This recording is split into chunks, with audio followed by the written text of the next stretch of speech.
Hello everyone, my name is Ravi Chauhan और आज हम जो टॉपिक पढ़ेंगे वो है प्रभाविता के नियम के अपवाद, exception of law of dominance. तो पहले हम क्विक रिवीजन करेंगे प्रभाविता का नियम क्या है। जैसा कि हमने पिछले क्लास में डिस्कस किया था, प्रभाविता का नियम जो हमने F1 हाइब्रिड देखा था, वहाँ पे F1 संकर कैपिटल T स्मॉल t, एकल संकर संकरण में मोनो हाइब्रिड क्रॉस के अंदर जो हमने F1 संकर देखा था, उसमें दोनों कारक में से केवल एक ही कारक अपना लक्षण प्रकट कर पाता है। जो कारक अपना लक्षण प्रकट कर पाता है उसे हम प्रभावी कारक कहते हैं, और जो कारक अपना लक्षण प्रकट नहीं करता है उसे हम अप्रभावी कारक कहते हैं। तो यहाँ पे जो लक्षण प्रकट हुआ है वो कैपिटल T ने किया है, इसको हम प्रभावी कारक बोलेंगे, और जो दब गया है, लक्षण प्रकट नहीं कर पाया है, उसको हम अप्रभावी कारक कहते हैं।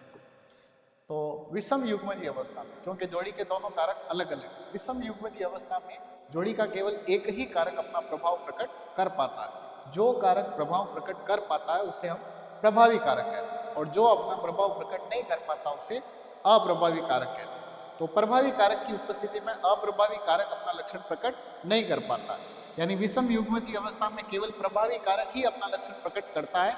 इसे ही प्रभाविता का नियम कहते हैं, का नियम, लॉ ऑफ डोमिनेंस। ये हमने पिछली क्लास में डिस्कस किया था। आज हम इसके लॉ ऑफ डोमिनेंस यानी प्रभाविता के नियम के अपवाद डिस्कस करेंगे। तो जो प्रभाविता का नियम है उसके अपवाद, exception of law of dominance, पहला जो इसका अपवाद है वो है अपूर्ण प्रभाविता, incomplete dominance. Incomplete dominance it's mean अपूर्ण प्रभाविता। और दूसरा जो इसका एक्सेप्शन है वो है को डोमिनेंस यानी सहप्रभाविता। सहप्रभाविता, तो एक एक को हम सुलटाएंगे। सबसे पहले हम इनकम्प्लीट डोमिनेंस, अपूर्ण प्रभाविता को डिस्कस करते हैं। अपूर्ण प्रभाविता क्या होता है? इनकम्प्लीट डोमिनेंस, जब प्रभावी कारक अपना प्रभाव पूरी तरह से प्रकट नहीं कर पाता तो उसको हम कहते हैं अपूर्ण प्रभाविता।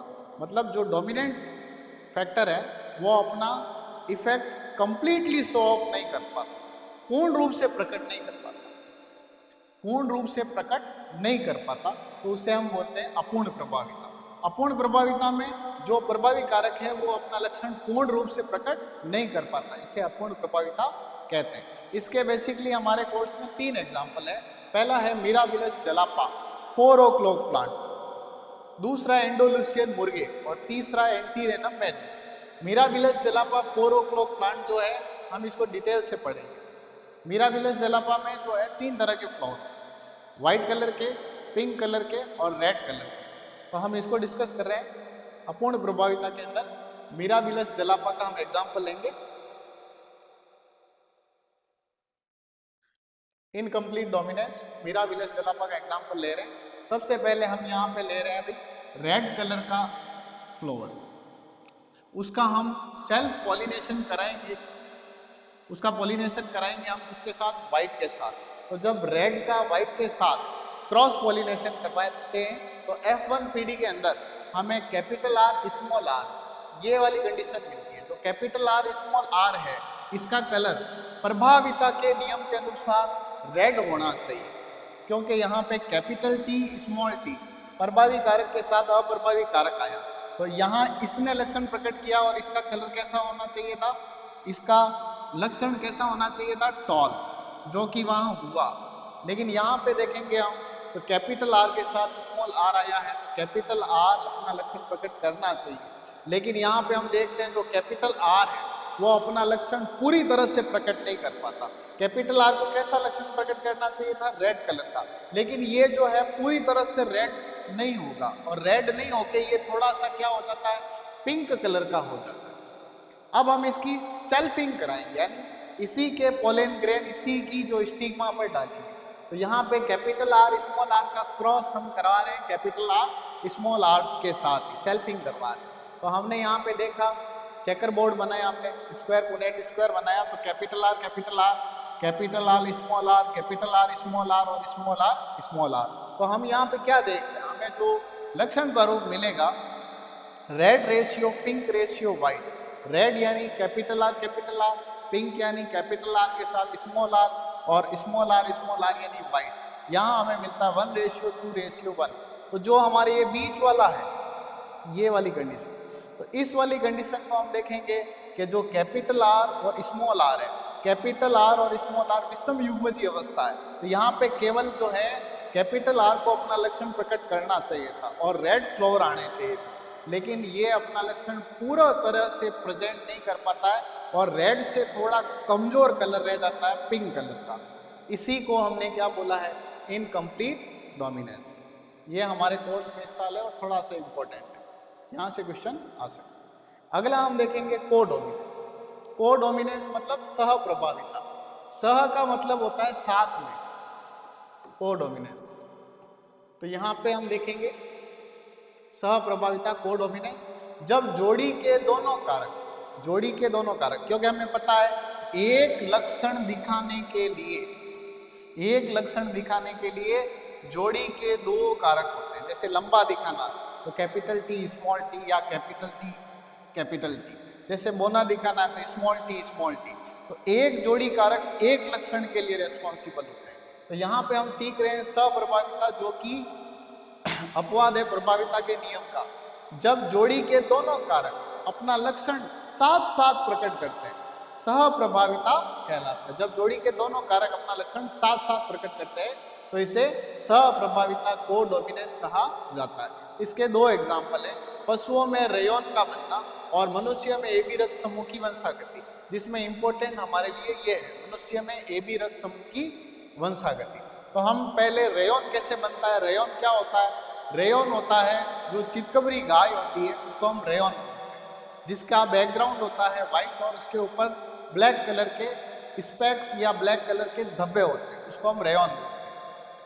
तो हम इसको डिस्कस करते हैं, रेयॉन फॉर्मेशन इन एनिमल्स। तो यहाँ पे देखो ब्लैक जो बुल लिया, बुल है, उसका क्रॉस हम व्हाइट काउ से करवा रहे हैं, एक तरह से मैटिंग करवा रहे हैं। क्रॉस नहीं बोलेंगे, क्रॉस प्लांट के लिए आता है। तो यहाँ ब्लैक की मैटिंग व्हाइट से होगी, तो यहाँ पे जो capital B small B condition बन रही है, तो इसमें कैपिटल बी रिप्रेजेंट हो रहा है, ये भी अपना लक्षण प्रकट कर रहा है और साथ साथ में स्मॉल बी भी अपना लक्षण प्रकट कर रहा है, यानी दोनों जीन एक साथ एक्सप्रेस हो रही है, यानी जोड़ी के दोनों कारक अपना लक्षण साथ साथ प्रकट कर रहे हैं। और यहाँ पे जो कंडीशन बन रही है वो बन रही है रेयॉन की, ये F1 जनरेशन। इसका हम और आगे मैटिंग करवाते हैं तो हम यहाँ पाते हैं capital B small B, capital B small B और स्मॉल बी। जो ये वाली कंडीशन है कैपिटल बी, ये ब्लैक बनेगा, और जो ये वाली कंडीशन है दो कैपिटल बी और स्मॉल बी, ये रेयॉन वाली कंडीशन, जिसमें दोनों जोड़ी के दोनों कारक साथ साथ अपना लक्षण प्रकट कर रहे हैं। तो ये दोनों एग्जाम्पल किसके हैं, कोडोमिनेंस के, रेयॉन फॉर्मेशन। और तीसरा जो है अप्रभावी है, जिसके अंदर दोनों अपना साथ साथ आ गए तो लक्षण प्रकट करते हैं। तो black ratio, rayon ratio, white यहाँ पे 1:2:1 प्राप्त होता है। तो जो फिनोटिपिक रेशियो है किसके अंदर, फिनोटिपिक रेशियो इन कोडोमिनेंस, सप्रभाविता के अंदर, वो भी 1:1 प्राप्त होता है, और जो इनकम्प्लीट डोमिनेंस है उसमें भी 1:1 प्राप्त होता है। इसका हम दूसरा एग्जाम्पल है सप्रभाविता का, बेस्ट एग्जाम्पल है मनुष्य में एबी रक्त समूह की वंशागति। हमें पता है मनुष्य में 4 प्रकार के ब्लड ग्रुप, यानी 4 तरह के फिनोटाइप होते हैं। तो यहाँ जो 4 प्रकार के ब्लड ग्रुप के फिनोटाइप है, कौन कौन से होते हैं हमारे अंदर, ए ब्लड ग्रुप होता है, बी होता है, ए बी होता है, ओ होता है। जिस व्यक्ति के अंदर ब्लड ग्रुप ए होता है उसके अंदर वही एंटीजन होगा। जैसे किसी का ब्लड ग्रुप ए है तो उसके अंदर ए एंटीजन होगा, किसी का ब्लड ग्रुप बी है उसके अंदर बी एंटीजन, किसी में ए बी ब्लड ग्रुप है तो उसके पास दोनों एंटीजन है, और किसी में ओ ब्लड ग्रुप है तो उसमें कोई एंटीजन नहीं है। अब इसमें एंटीबॉडी कैसे बनती है, तो एंटीबॉडी हमेशा उसकी उल्टी बनती है। जैसे किसी का ब्लड ग्रुप ए है तो उसके अंदर एंटीजन कौन सा होगा, ए, और उसकी बॉडी किसके खिलाफ एंटीबॉडी बनाएगी, बी के खिलाफ। बी वाला किसके खिलाफ एंटीबॉडी बनाएगा, ए के खिलाफ। तो इसको थोड़ा समझते हैं। जैसे कोई, अब यहाँ पे एग्जाम्पल है,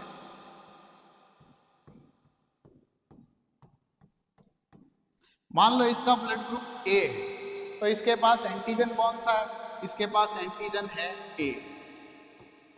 अब अगर मैं इसको बाहर से ए ब्लड ग्रुप चढ़ूं तो बाहर से कौन सा एंटीजन इसके बॉडी में जा रहा है?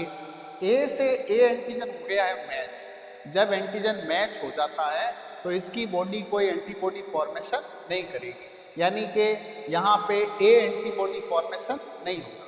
लेकिन जब मैं इसको बी ब्लड ग्रुप चढ़ूं तो बाहर से कौन सा एंटीजन जा रहा है? बी। जब बी एंटीजन इसके बॉडी में गया, जो कि इसके बॉडी में है या नहीं है, तो यहाँ पे बी एंटीजन नहीं है। तो ऐसा एंटीजन जो शरीर में आया लेकिन शरीर ने उसको पहचाना कि ये हमारे मैच का एंटीजन नहीं है, तो शरीर उसके खिलाफ बी एंटीबॉडी बनाएगा। तो इसका मतलब ए ब्लड ग्रुप वाला व्यक्ति कौन सा एंटीबॉडी फॉर्मेशन करेगा? बी करेगा। इसी तरह दूसरा हम एक और एग्जांपल लें जिसका ब्लड ग्रुप बी है।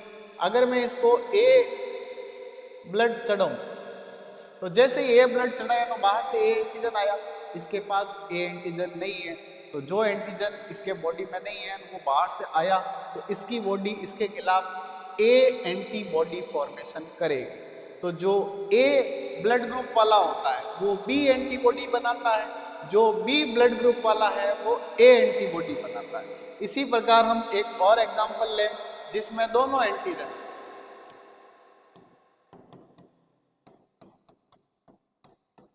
इसके अंदर दोनों एंटीजन, ए एंटीजन भी है और बी एंटीजन भी है। अगर मैं इसको ए ब्लड ग्रुप बाहर से दूं या फिर मैं बी ब्लड ग्रुप बाहर से दूं तो ए एंटीजन आया, बी एंटीजन आया, दोनों इसके पास है, तो यहाँ पे कोई ऐसा एंटीजन नहीं आया जो इसके पास नहीं, तो इसकी बॉडी कोई तरह की एंटीबॉडी फॉर्मेशन नहीं करेगी, नो एंटीबॉडी फॉर्मेशन, क्योंकि इसके पास दोनों एंटीजन है। तो ए बी ब्लड ग्रुप वाला कोई तरह की एंटीबॉडी फॉर्मेशन नहीं करता है। और एग्जांपल ले हम ओ ब्लड ग्रुप का।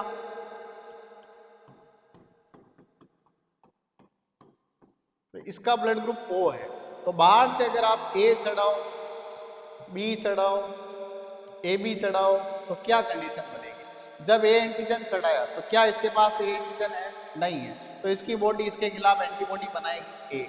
अगर अपन इसको बी ब्लड ग्रुप चढ़ाएं, क्या इसके बॉडी में बी एंटीजन है? नहीं है, तो इसकी बॉडी बी एंटीबॉडी फॉर्मेशन करेगी। अगर आप इसको ए बी ब्लड ग्रुप चढ़ाओगे तो दो एंटीजन जा रही जो इसकी बॉडी में नहीं है, तो मैच नहीं होगा, तो इसकी बॉडी इसके खिलाफ दोनों एंटीबॉडी फॉर्मेशन करेगी।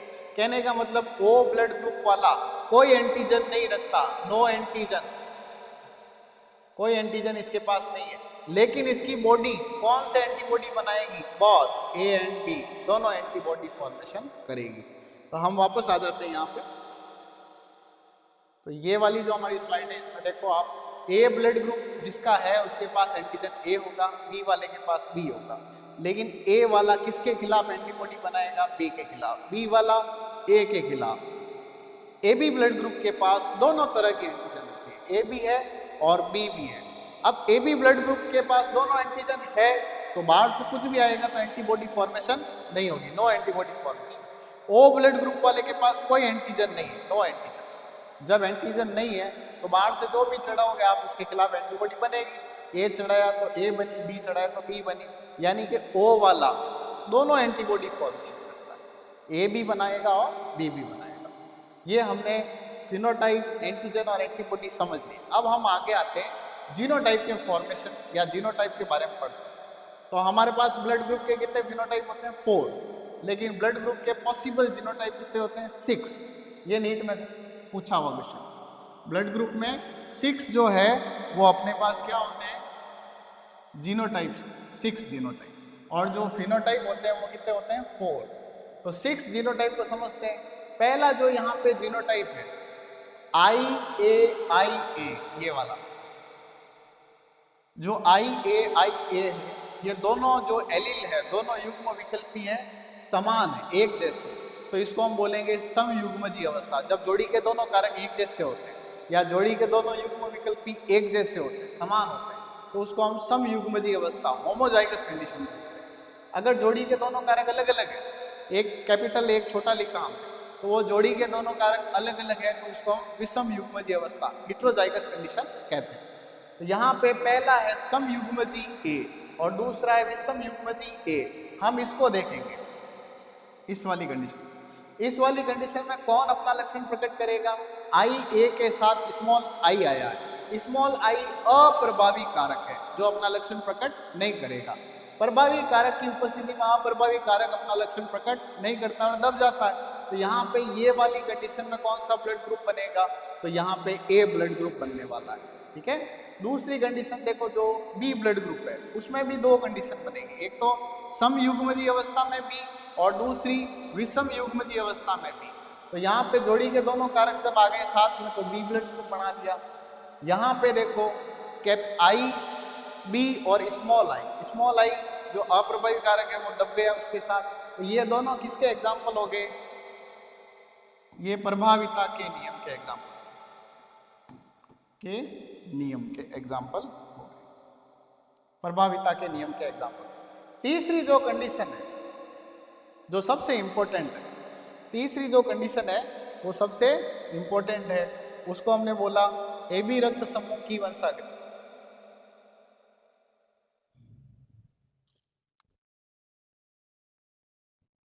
एबी रक्त समूह की वंशागति। तो तीसरी वाली कंडीशन सबसे इंपॉर्टेंट है, एबी रक्त समूह की वंशागति। तो एबी रक्त समूह की वंशागति का जो जीनोटाइप है उसमें देखो पहला एलील है आई ए और दूसरा है आई बी। जब आई ए भी अपना प्रभाव दिखा रहा है, आई बी भी प्रभाव दिखा रहा है, यानी जोड़ी के दोनों कारक या जोड़ी के दोनों युग्म विकल्पी अपना लक्षण प्रकट करते हैं, साथ साथ प्रकट करते हैं, तो उससे कौन सा ब्लड ग्रुप बना? A B.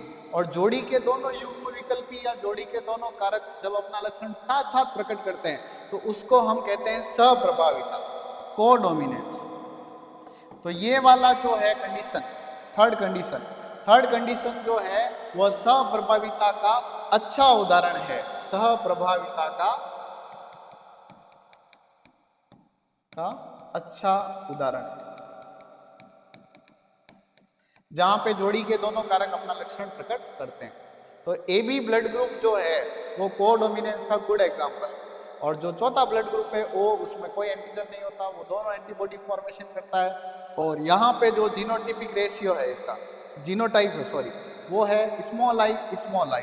तो ये समयुग्मजीय अवस्था में जब अप्रभावी कारक आ जाएगी तो अपना लक्षण प्रकट करेगी। तो यहाँ पे ओ ब्लड ग्रुप बन जाएगा, क्योंकि यहाँ पे जोड़ी के दोनों कारक अप्रभावी है, लेकिन अप्रभावी कारक कब अपना लक्षण प्रकट करेगा? जब समयुग्मजीय अवस्था होमोजाइगस कंडीशन में आ जाएगा। जैसे स्मॉल टी आ गया तो गोना बना, वैसे ही स्मॉल आई आने पर यहाँ पे ओ ब्लड ग्रुप फॉर्मेशन होगा। तो हमने क्या सीखा? हमने सीखा, उसको सॉर्ट आउट करते, समराइज करते। हम पढ़ रहे हैं exception of law of dominance, प्रभाविता के नियम के अपवाद। तो हमने आज दो अपवाद डिस्कस किए। पहला है अपूर्ण प्रभाविता, इनकम्प्लीट डोमिनेंस, और दूसरा है कोडोमिनेंस, सप्रभाविता। अपूर्ण प्रभाविता में जो प्रभावी कारक है वो अपना लक्षण पूरी तरह से प्रकट नहीं कर पाता, और दूसरा जो हमने पढ़ा सप्रभाविता, उसमें जोड़ी के दोनों युग्म विकल्पी या जोड़ी के दोनों कारक अपना लक्षण साथ साथ प्रकट करते हैं।